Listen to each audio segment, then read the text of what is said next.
उस रात जो कालीपुर में हुआ, वो सुन के आज भी लोग अकेले सोने से डरते हैं।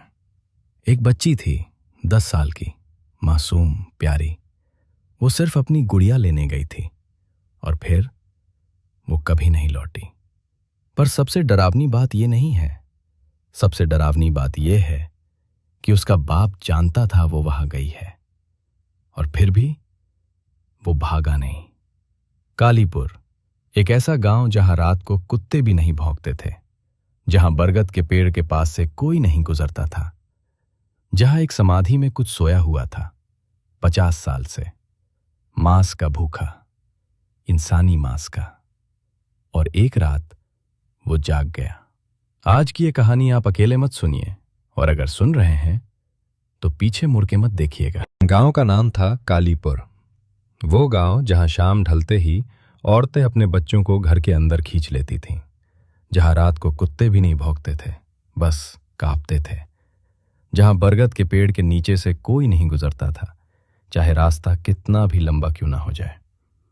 उस बरगद के पीछे एक पुरानी समाधि थी और उस समाधि में कुछ सोया हुआ था। लखपति एक बूढ़ा किसान था, 70 बरस का, हड्डियां निकली हुई, आंखें धसी हुई।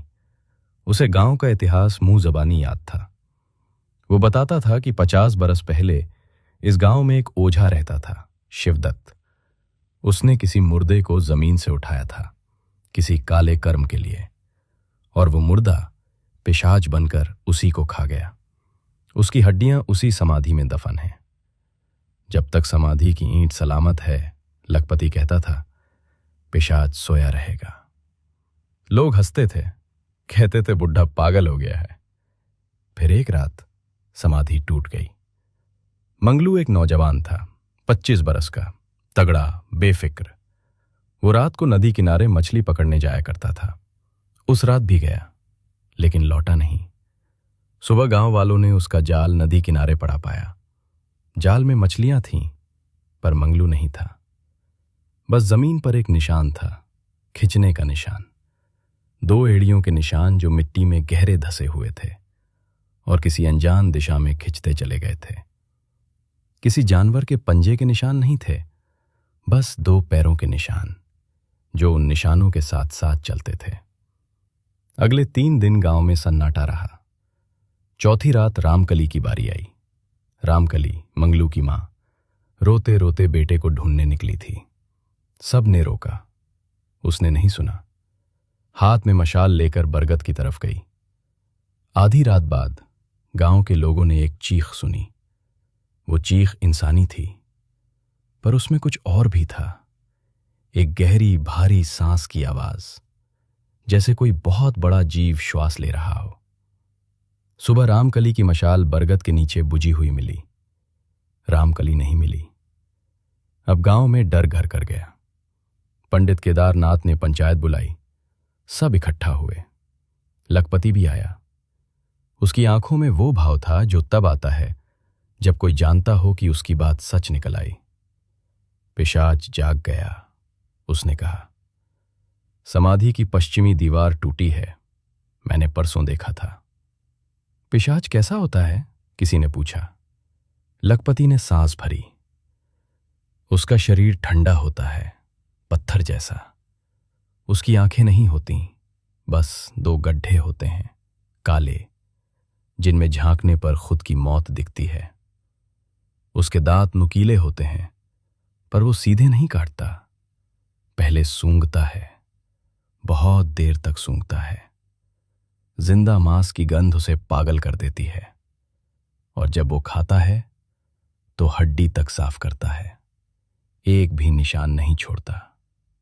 कमरे में मौत जैसी चुप्पी छा गई। तय हुआ कि समाधि को फिर से बंद किया जाए। पंडित केदारनाथ ने कहा कि विशेष मंत्रों से अभिमंत्रित ईंटें रखनी होंगी। रात से पहले काम खत्म करना होगा। 8 लोग गए, मशाले लेकर, बेलचे लेकर। समाधि के पास पहुंचे तो पहली बात जो महसूस हुई, ठंड, भयंकर ठंड। फागुन का महीना था, रात गर्म होनी चाहिए थी, पर उस जगह सांस लेने पर भाप निकल रही थी, जैसे जनवरी की रात हो। वो यहीं कहीं है, छोटे लाल ने फुसफुसाया। किसी ने कहा, चुप रहे। काम शुरू हुआ। ईंटें जोड़ी जाने लगी। केदारनाथ मंत्र पढ़ रहे थे। सब तेजी से काम कर रहे थे। तभी बिसेसर की मशाल बुझ गई। वो सबसे पीछे था। उसने फुसफुसाकर कहा, कोई है मेरे पीछे। सबने मुड़कर देखा। अंधेरे में कुछ नहीं था, पर बिसेसर की सांसें रुकी हुई थीं। उसकी आंखें किसी एक बिंदु पर टिकी थीं। उसका मुंह धीरे धीरे खुल रहा था, पर आवाज नहीं निकल रही थी। बिसेसर, छोटे लाल ने पुकारा। बिसेसर ने सिर घुमाया और उसकी आंखों में उस एक पल में सबने देखा शुद्ध आतंक। फिर अंधेरे में से एक हाथ निकला, लंबा, पीला, उंगलियां मुड़ी हुई, और बिसेसर का कंधा पकड़ लिया। बिसेसर ने चीख मारी और सब भागे। भागते हुए किसी ने पीछे मुड़कर नहीं देखा, पर छोटे लाल ने एक पल के लिए देखा। वो चाहता था कि उसने ना देखा होता। पिशाच वहां खड़ा था, 7 फुट लंबा, नंगा। उसकी चमड़ी भूरी पीली थी जैसे पुराने चमड़े की। उसके सीने की हड्डियां बाहर उभरी हुई थीं। उसके मुंह से बिसेसर का कंधा पकड़े पकड़े एक गहरी गुर्राहट निकल रही थी, और उसके मुंह के कोने से कुछ टपक रहा था। गांव में 8 में से 7 लोग लौटे। केदारनाथ पंडित बेहोश होकर गिरे। लखपति रोने लगा। सुबह तक सब तय हो गया। गांव खाली करना होगा। 2 दिन में कालीपुर सूना हो गया। घर बंद, खेत वीरान, मंदिर में ताला। पर मुन्नी, छोटे लाल की 10 बरस की बेटी, अपनी गुड़िया वहीं भूल गई। और रात को जब सब नए गांव में पहुंच गए, वो चुपचाप वापस चली गई। किसी को पता नहीं चला। सुबह जब छोटे लाल को पता चला, वो दौड़ा, रोते हुए, चिल्लाते हुए कालीपुर पहुंचा। बरगद के नीचे मुन्नी की गुड़िया पड़ी थी, और पास में बस एक छोटी सी जोड़ी जूती थी।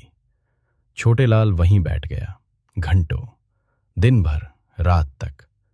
और जब रात के तीसरे पहर वो बरगद के पीछे से अजीब आवाज आई, वो भारी सांस, वो गुर्राहट, छोटे लाल उठा नहीं, हिला नहीं, भागा नहीं। बस उसने मुन्नी की गुड़िया छाती से लगा ली और आंखें बंद कर ली। कालीपुर में अब भी रात को वो बरगद हिलता है, बिना हवा के।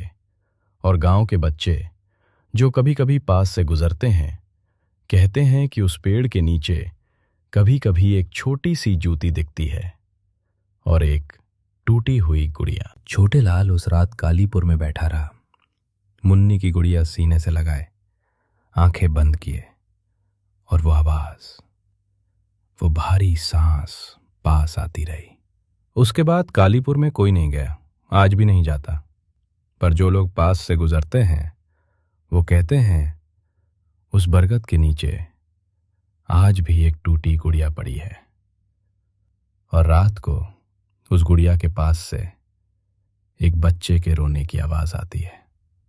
अगर इस कहानी ने आपको डरा दिया तो चैनल को सब्सक्राइब जरूर करें, क्योंकि अगली कहानी इससे भी ज्यादा डरावनी है, और वो सच्ची घटना पर बेस्ड है। लाइक करें, शेयर करें और कमेंट में बताएं कि आप अभी अकेले हैं या नहीं।